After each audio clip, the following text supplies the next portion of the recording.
established he's an imposter. It's the same rotten story whether we told it to a police inspector or somebody else. What difference does it make? It makes all the difference between a lot of stuff like this coming out in private and a downright public scandal. Scandal?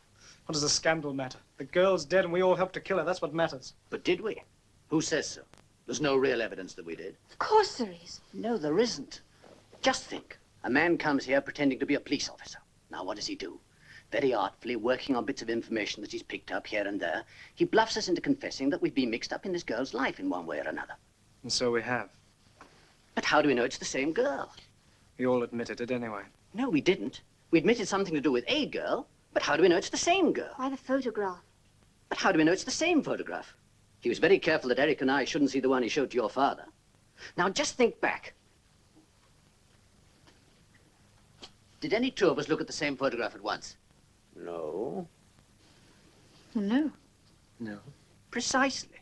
There's no proof that it was the same photograph. Therefore, no proof that it was the same girl. And there isn't the slightest proof that this Daisy Renton was really Eva Smith. We've only got his word for it, and he may have been lying all the time. Of course. There are probably 4 or 5 different girls. It doesn't matter to me. The one I knew is dead. Well, we can soon settle that. Oh? How? By ringing the infirmary. Hello? Will you get me the infirmary? It's urgent. No, I don't know the number. Either there's a dead girl there or there isn't. And if there isn't? Well, hello? Is that the infirmary? Yes, this is Mr. Gerald Crofts speaking of Crofts Limited. We are rather worried about one of our employees.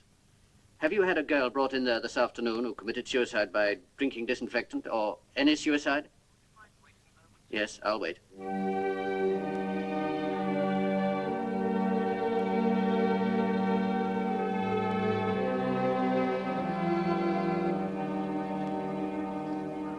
Yes? You're certain of that? I see.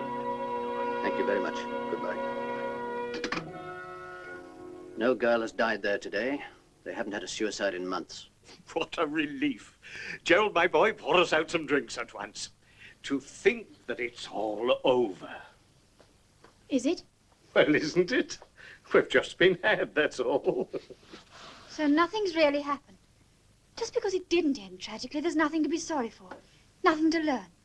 We can all go on behaving just as we did. Well, why shouldn't we? We all began to learn something. But now you're ready to go on the same old way. Oh, and you're not, eh? No.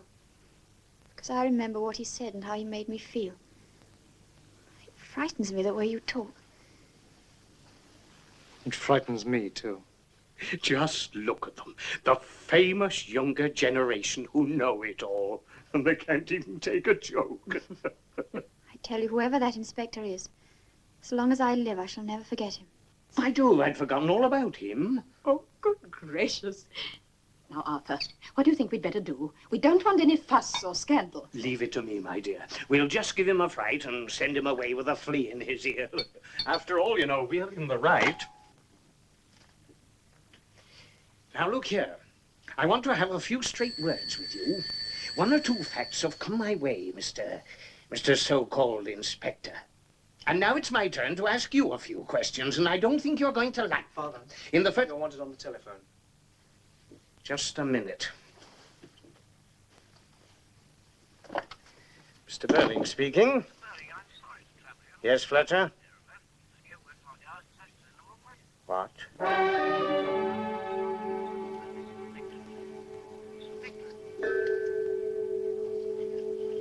Here?